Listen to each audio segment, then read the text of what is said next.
안녕하세요. 저는 남편과 3년 전 이혼을 하고 현재 딸 하나를 키우고 있는 여자입니다.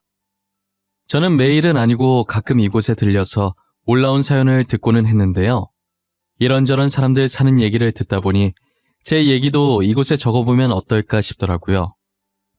제 사연 읽고 공감해 주시는 분들이 과연 몇 분이나 계실까 싶지만 그래도 저 나름대로는 남들이 쉽게 접하지 못할 일을 경험했다고 생각하고 있었거든요. 그래서 이렇게 익명의 힘을 빌어서 조심스럽게 사연을 보내보려고 합니다. 저는 이제껏 부유한 집안 형편에 내리막길 없이 늘 잔잔하게 평탄한 삶을 살아왔었어요. 하지만 그런 제 삶이 내리막길, 아니 가파른 절벽길이 생겨날 거라고는 상상조차 못했었어요. 어쩌다 제가 절벽길을 마주하게 됐는지 지금부터 여러분들께 들려드리려고 해요. 저는 지금으로부터 7년 전쯤에 평범한 직장인인 남편을 만나 결혼을 했었어요. 남편 집안은 엄청 부유하지도 그렇다고 가난하지도 않았어요. 흔히 볼 수 있는 되게 평범한 집안이었죠. 반면 저희 집안은 남편과 다르게 뼈대 있는 양반 가문의 부유한 집안이었어요. 아버지는 할아버지께서 남겨주신 회사를 운영하고 계시고 어머니는 전업주부셨어요. 가진 게 많은 분들이라 그런지 어떤 일이 닥쳐도 조급해하지 않고 늘 여유가 넘치셨어요. 평소에도 돈 많다고 유세를 떨지 않는 인자한 분들이셨죠. 제가 어릴 때부터 저희 부모님께서 공부하라는 말 대신 항상 하시던 말씀이 있었어요. 어딜 가든 항상 겸손한 자세를 취하고 돈이 먼저가 아니라 인품이 먼저라면서 누구를 만나든 모든 사람을 평등하게 대하고 예의를 갖추라고 하셨었죠. 저는 그런 가정교육을 받고 자라 지금도 저희 딸에게 이 말을 그대로 하고 있어요. 어른들 말 중에 사위사랑은 장모라는 말이 있잖아요. 저희 집안은 친정 어머니뿐만 아니라 친정 아버지도 남편을 많이 아끼고 좋아했었어요. 친딸인 제가 질투가 날 정도로 하루 종일 정서방 노래를 불렀었거든요. 좋은 게 생기면 저희 남편한테 제일 먼저 주고 가끔은 사고 싶은 거 사라고 돈도 턱턱 주시더라고요. 제가 달라고 할 땐 며칠 동안 옆에 붙어서 징징거려도 안 주더니 남편한테는 어찌나 잘 주던지 누가 보면 남편이 아들인 줄 알겠더라니까요. 그래도 시댁 식구들과 남편이 평상시에 제게 잘해주셨기 때문에 싫진 않았어요. 오히려 부모님께서 저 대신 시댁을 챙겨줘서 늘 고마운 마음이 컸죠. 아버지는 늘 출장 갔다 오시면 남편 선물과 시부모님 선물을 사서 제게 챙겨주셨어요. 하나뿐인 딸 이렇게 점수 따서 이쁨 받아야 한다면서 말이에요. 그 덕분인지 저는 시집살이 하나 없이 공주 대접 받으면서 잘 지내고 있었어요. 남편은 항상 제가 일 마치고 집에 오면 수고했다고 팔이며 다리며 열심히 주물러주기 바빴고 시댁 식구들은 가끔 제가 시댁에 놀러가서 뭐라도 거들려고 하면 손 하나 까딱 못하게 하셨죠. 그렇게 행복한 신혼생활을 보낸 지 8개월 만에 제가 임신을 하게 된 거예요. 아이를 천천히 가질 생각이었는데 생각보다 빨리 찾아오는 바람에 저희 둘 다 당황했어요. 하지만 양가 부모님들은 저희와 다르게 경사났다면서 너무 좋아하시더라고요. 저희도 좋은 게 좋다고 이왕 임신한 거 정말 좋은 부모가 되겠다고 마음먹었죠. 제가 첫째가 딸이라는 소리를 듣고 혹시나 시부모님께서 서운해하시면 어쩌나 했는데 딸이면 어떠냐고 아들은 다음에 낳아도 된다면서 오히려 저를 더 걱정하시더라고요. 저를 친딸처럼 생각해 주시는 시부모님을 보고 괜히 눈물이 나서 아이처럼 소리내서 엉엉 울었어요. 그때가 식당이었는데 갑자기 제가 오니까 시부모님이 당황하셔서 어쩔 줄 몰라 하시더라고요. 그날 집 가는 길에 시어머니께서 말씀하시길 아들 못 낳아서 집 가면 구박받을까봐 우는 건 줄 아셨대요. 저는 그렇게 남편과 시댁 식구들의 사랑을 받으며 딸을 낳았어요. 딸이 어찌나 애교가 많은지 저희 집에서 웃음이 끊길 날이 없었어요. 얌전해서 잘 울지도 않고 잘 시간 되면 잘 자고 효녀가 따로 없었죠. 특히나 저희 애가 다른 애들과 다르게 사람을 잘 보고 잘 웃는데 웃는 모습이 얼마나 이쁜지 몰라요. 하루가 다르게 훌쩍 커가는 아이의 모습을 보는 재미에 살았었어요. 저희는 딸아이를 낳은 지 2년 만에 둘째를 임신하게 됐어요.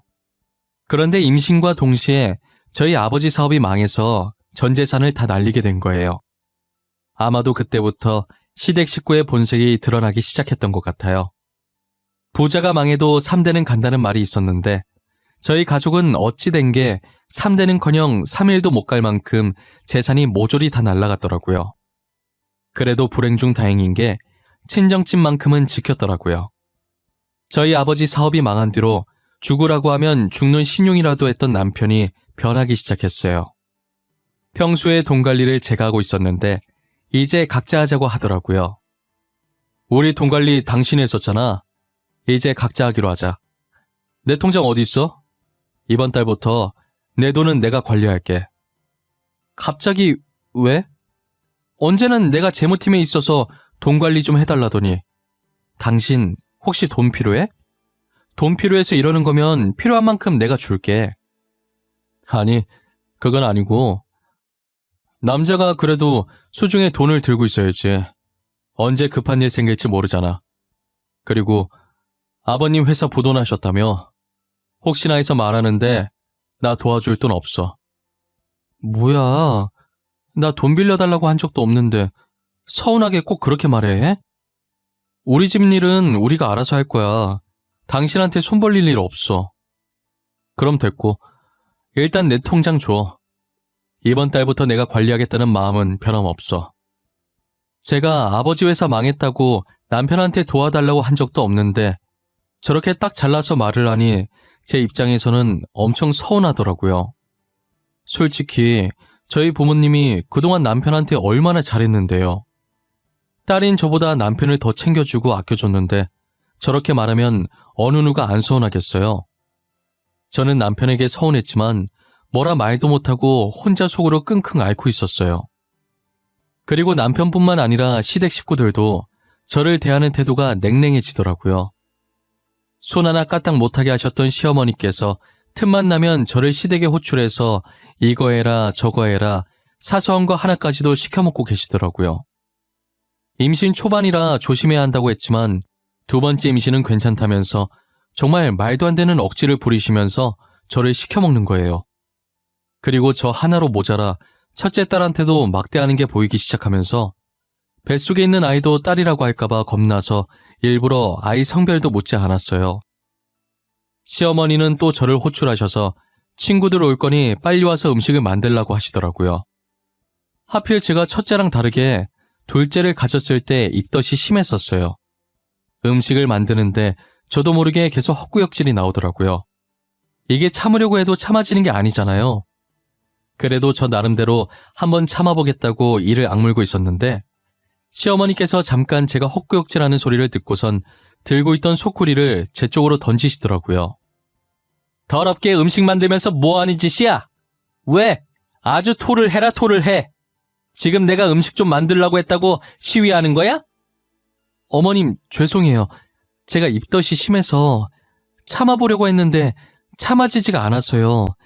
진짜 일부러 그런 게 아니거든요. 헛구역질한 음식을 덜어서 어떻게 먹어? 다 갖다 버려! 하여튼간에 잘하는 게 하나도 없어. 저는 결국 했던 음식들을 다 버리고 다시 만들기 시작했어요. 이번엔 제 옆에 와서 음식을 집어 먹으시더니 맛이 이게 뭐냐고 손가락으로 머리를 미시더라고요. 제가 여기서 왜 이러고 있어야 하는지도 모르겠고 왜 이런 대접을 받고 있는지도 모르겠더라고요. 그땐 이게 다 저희 아버지 사업이 망해서 이러는 건 줄 정말 생각지도 못했었어요.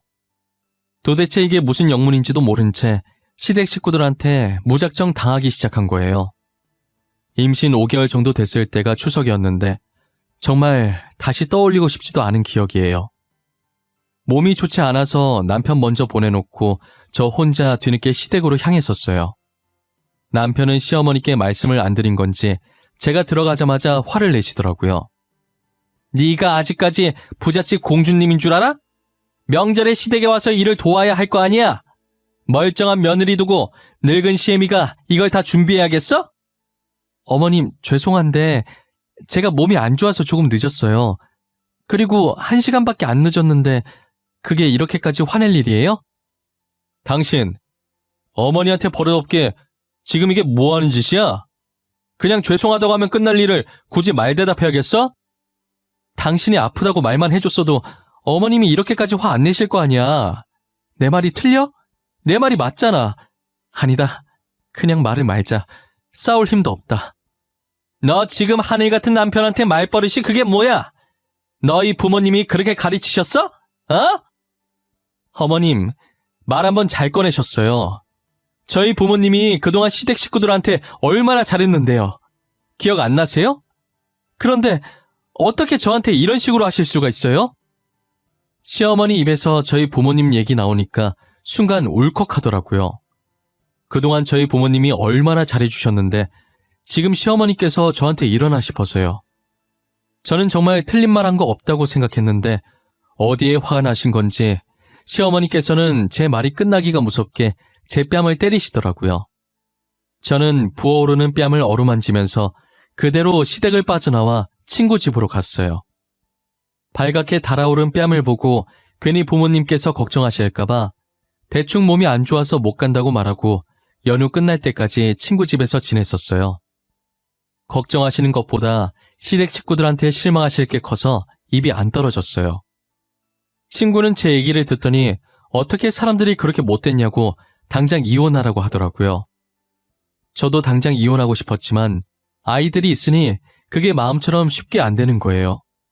저만 참으면 다 괜찮을 것 같다는 안일한 생각을 하면서 지냈어요. 어찌저찌 시댁 식구들의 횡포를 견디고 둘째를 출산하게 됐어요. 둘째를 낳고 보니 남편을 쏙 빼닮은 아들이더라고요. 아들 얼굴이 보고 싶지 않을 정도로 남편과 많이 닮았었어요. 그러면 안 됐는데 산후조리원에서 입원하는 동안 한 번도 아들 얼굴을 보지 않았어요. 시어머니께서는 손자라고 아주 좋아 죽더라고요. 집으로 아들을 데리고 돌아왔을 때 저희 딸이 동생 보려고 다가가면 시어머니께서 못 보게 막더라고요. 더러운 손으로 만지는 거 아니라는 둥, 애 얼굴 닳는다는 둥, 이상한 말을 하면서 딸에게 화내시더라고요. 저는 그대로 딸을 안아들고 친정집으로 도망을 왔었어요. 연락도 없이 갑자기 저 혼자 딸아이를 안고 오니 친정 부모님께서는 당연히 놀라셨죠. 그간 시댁에 있었던 일을 전부 친정 부모님께 말씀드렸어요. 당장이라도 이혼하라고, 그동안 자신들이 어떻게 했는데 은혜를 이따위로 갚냐고 난리셨어요. 애들을 봐서라도 참고 지내려고 했는데 도저히 안 되겠는 거예요.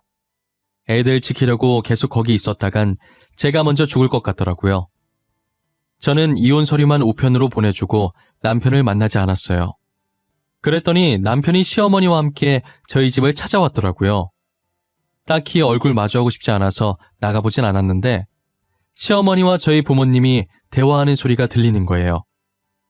따님이 이혼 서류를 저희 집으로 보냈던데 알고 계십니까? 이혼 서류를 보내도 저희가 보내야지 무슨 이런 어이없는 경우가 다 있답니까? 저희 딸이 이혼 서류 보낸 게 왜요? 보내면 안 되는 이유라도 있습니까? 당신들이 뭐 잘난 게 있다고 저희 집까지 찾아오셨어요?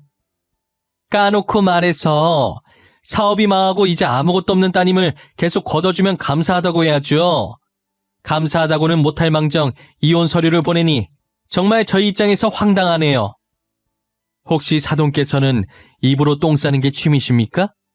누가 누굴 걷어줘요? 그럼 저희가 이제껏 쥐뿔도 없는 그쪽 아들 걷어준 건 생각이 안 나시나 봐요?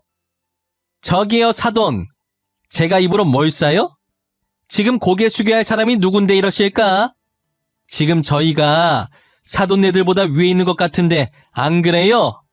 미안한데 이 집만 해도 당신들이 가진 재산보다 많아요. 저희는 손해볼 거 전혀 없는데. 어차피 이혼하는 건 애들 문제인데 언제까지 마마보이처럼 어머니가 나서게 할 건가 정서방? 뭐? 누가 마마보이라는 거야? 그리고 지금 당신 딸도 안 나오고 당신이 나서고 있잖아. 왜 나는 나서면 안 되는 건데? 어? 아우 시끄러. 저기요 아주머니. 아주머니께서 이때까지 저희 귀한 딸 괴롭혔다면서요. 지금까지 딸 혼자 당신들이랑 맞섰는데 처음으로 우리가 나서는 것도 안 되나? 시어머니께서는 빽빽 소리만 지를 줄 알았지 저희 어머니한테 한마디를 못 이기더라고요. 어휘력이 딸리니 아무 말도 못하고 씩씩거리기만 하시다가 자기 성질에 못 이겨 당장 이혼시키겠다고 하면서 남편을 데리고 나가는 거예요. 그러더니 나중에 다시 어머니한테 연락해서 손녀는 데리고 가든가 말든가 알아서 하고 손자는 자기 핏줄이라면서 절대 못 준다고 했다더라고요. 누가 들으면 제가 딸을 어디서 주워온 줄 알겠더라니까요. 아들이 남편이랑 너무 쏙 빼닮아서 어차피 데려오고 싶은 마음도 없었어요. 그렇게 저희는 합의 이혼을 했고 혼인 파탄의 책임이 시댁에게 조금 더 있다고 판정이 나서 저는 위자료를 조금 챙기고 완전히 헤어졌어요. 혼자서 딸아이를 키우게 됐지만 어릴 때부터 워낙 순했기 때문에 크게 어려움은 없었어요. 저희 부모님 말도 얼마나 잘 듣던지 이쁨 받으면서 잘 자라고 있었죠. 그리고 아버지께서는 어떻게든 집안을 다시 살려보겠다고 아등바등거리셨어요. 평생 회사에 앉아만 계시다가 난생 처음 몸쓰는 막노동을 해보셨어요. 역시 나이도 있으시고 고된 일을 처음 해보시니 하루 만에 알아놓으셨더라고요. 어머니도 식당 일을 하셨지만 좀처럼 집안이 일어날 기미가 안 보였어요. 끝까지 친정집을 지켜보려고 했는데 결국 그 집을 팔고 이사를 가기로 결정했어요. 그런데 어차피 집이 크니까 파는 것보단 그 집을 다른 사람한테 월세나 전세를 주고 그 돈으로 두 분이서 살만한 원룸이나 투룸을 구하는 게 낫겠다는 생각이 드는 거예요. 제가 계산을 해보니 그렇게 해도 돈이 남았었거든요. 부모님은 제 말처럼 본가를 다른 사람에게 월세 내어주고 그 돈으로 투룸 월세를 구하셨어요. 그리고 저희는 이사갈 준비를 하려고 짐을 싸고 있었죠. 이삿짐 정리를 하는데 서랍 안에 자물쇠로 잠긴 낡은 상자가 하나 나오더라고요. 자물쇠 비밀번호를 알아야 하는데 아무도 비밀번호를 몰라서 결국 칼로 상자를 잘라버렸어요. 낡은 상자 속엔 상자만큼이나 낡은 땅 문서가 들어있었어요. 그것도 하나가 아니라 둘이나 들어있더라고요.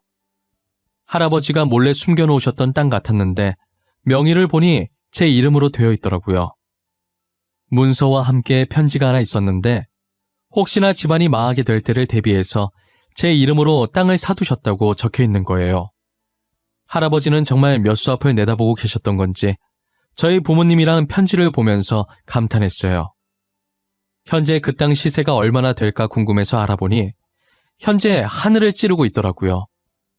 제가 곰곰이 생각해보니 요즘 들어서 자꾸 저한테 땅 팔라는 전화와 문자가 왔었는데 저는 당시에는 단순하게 신종 보이스피싱인 줄만 알았었어요. 아버지 사업하고 있을 때 연락 왔으면 아버지가 가지고 있는 땅 때문에 일어나 라고 생각했을 텐데 현재 사업 말아먹어서 다 잃었는데 무슨 땅을 말하나 싶었거든요. 그런데 그 사람들이 말한 땅이 바로 이 땅들이었던 거예요. 이 땅들도 알고 보니 최근에 갑자기 시세가 올랐다고 하더라고요. 말 그대로 저희 집안은 지혜로우신 할아버지 덕분에 다시 돈방석에 앉게 된 거죠. 저는 부모님을 모시고 땅 문서에 적힌 주소를 찾아가 보기로 했어요. 도착해보니 삐까뻔쩍한 번화가 사이에 폐건물이 하나 덩그러니 있더라고요. 저희도 지나가다 한 번씩 본 적이 있는 건물이었어요. 도대체 저기는 나중에 뭘 하려고 저렇게 해놨나 했었는데 그게 제 건물이었던 거죠. 저는 폐건물을 보다가 가방에서 통장을 꺼내 그동안 일하면서 모았던 돈이라고 아버지께 주면서 그동안 키워줘서 감사하다고 건물 리모델링해서 이제 임대료 받아 먹으면서 편하게 지내라고 했어요. 아버지는 떨리는 손으로 제 통장을 받으시더니 통장에 얼굴을 묻고 우시더라고요. 어머니도 그 모습을 보고선 조용히 뒤돌아서 흐르는 눈물을 훔치셨어요. 우리 귀한 딸 코 묻은 돈을 내가 이걸 어떻게 받아? 돈은 또 언제 이렇게 모은 거야? 나 이거 못 받아. 절대 못 받아. 어떻게 모은 돈인데 내가 덥석 받아? 아빠, 그런 것 치곤 지금 너무 자연스럽게 아빠 손에 들려있는 것 같지 않아? 그냥 받아. 딸이 주는 선물이야. 그동안 이렇게 키워준 것도 고맙지 뭐. 그래. 일단 네가 나한테 그렇게 주고 싶다고 하니 받기는 할 텐데 언제 이렇게 모은 거야? 생활비로도 모자랐을 텐데. 아빠 딸 재무팀에서 일하잖아.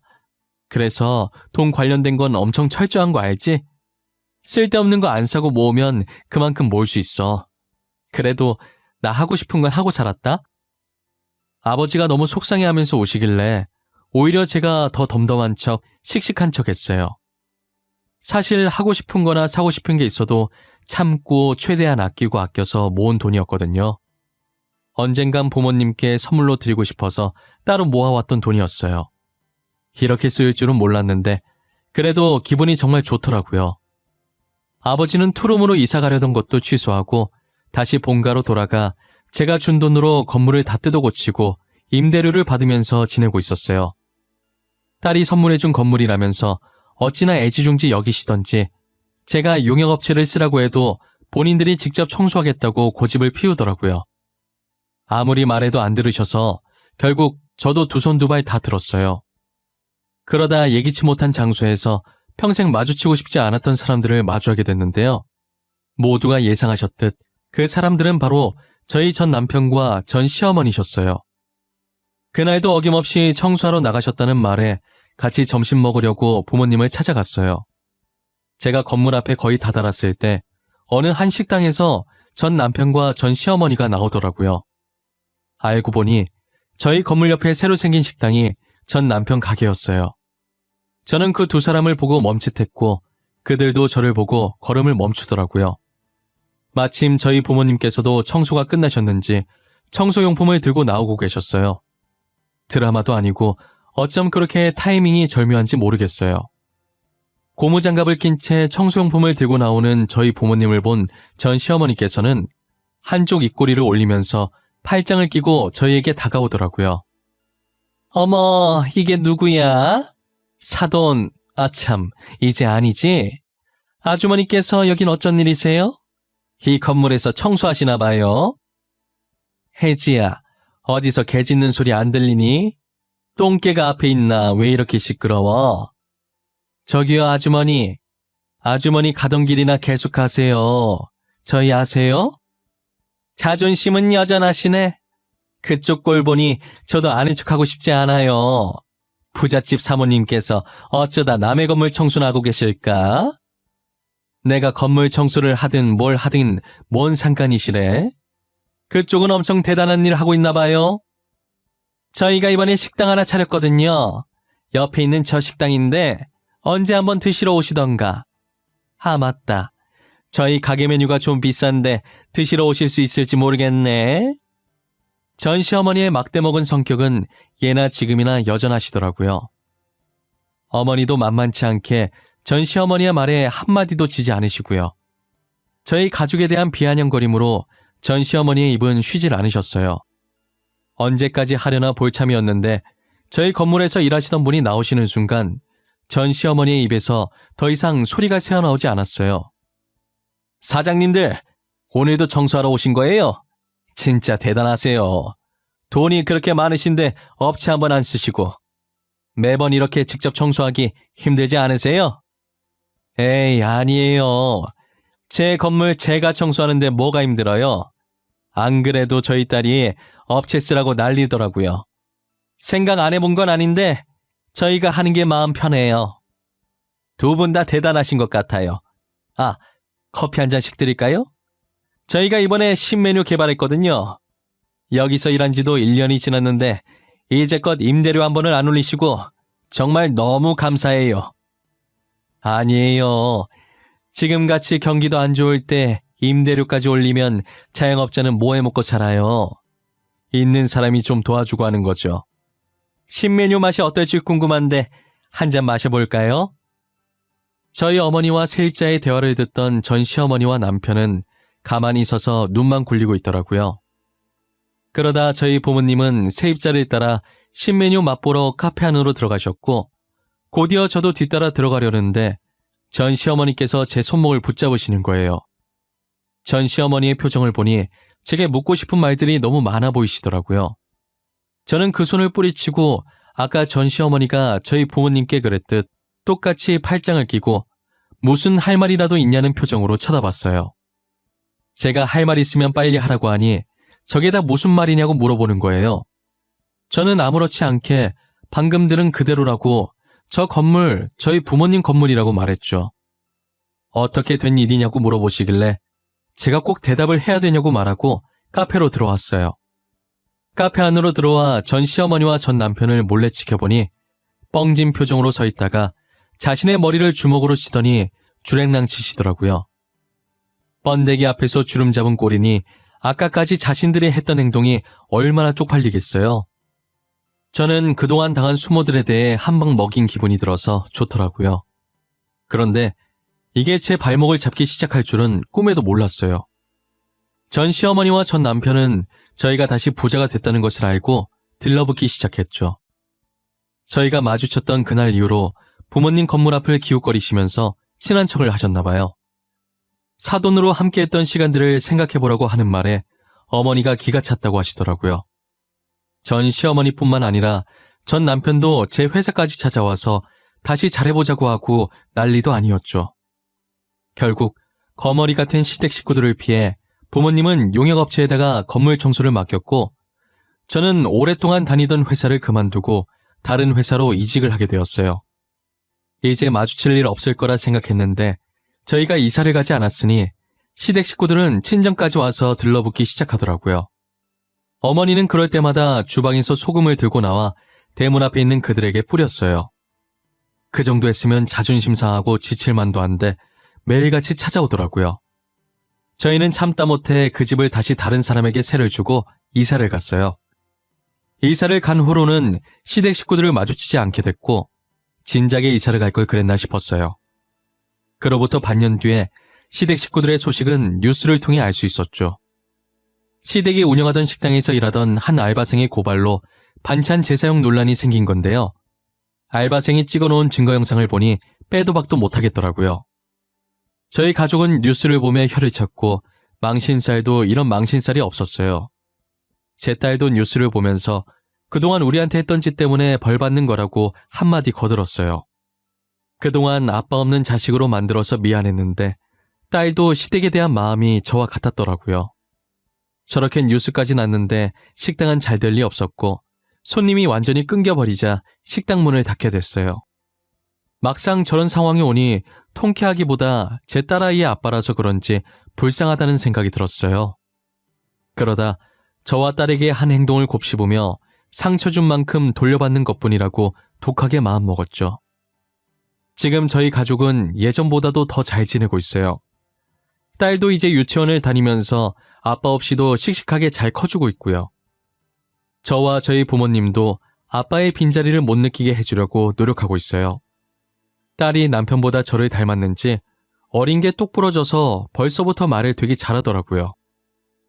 저는 요즘 딸아이 하나만 바라보면서 열심히 이 각박한 세상을 잘 버티고 있어요. 딸아이를 안 낳았으면, 아니, 딸아이를 안 데리고 왔으면 어쩔 뻔했나 싶어요. 혼자 살겠다고 도망쳐 나왔으면 분명 이렇게 행복하게 살지 못했을 거예요. 저는 딸아이가 지금처럼 저희와 추억 많이 쌓으면서 행복하고 씩씩하게만 자라주었으면 좋겠어요. 공부 못해도 되니까 오래오래 제 옆에 있으면서 건강만 했으면 하는 바람입니다. 여러분들도 실패했다고 바로 좌절하지 마세요. 저희 가족처럼 언젠가는 정말 특별한 행운이 찾아올 거예요. 제 이야기는 여기까지입니다. 여기 계신 모든 분들이 행복한 꽃길만 걸으셨으면 해요.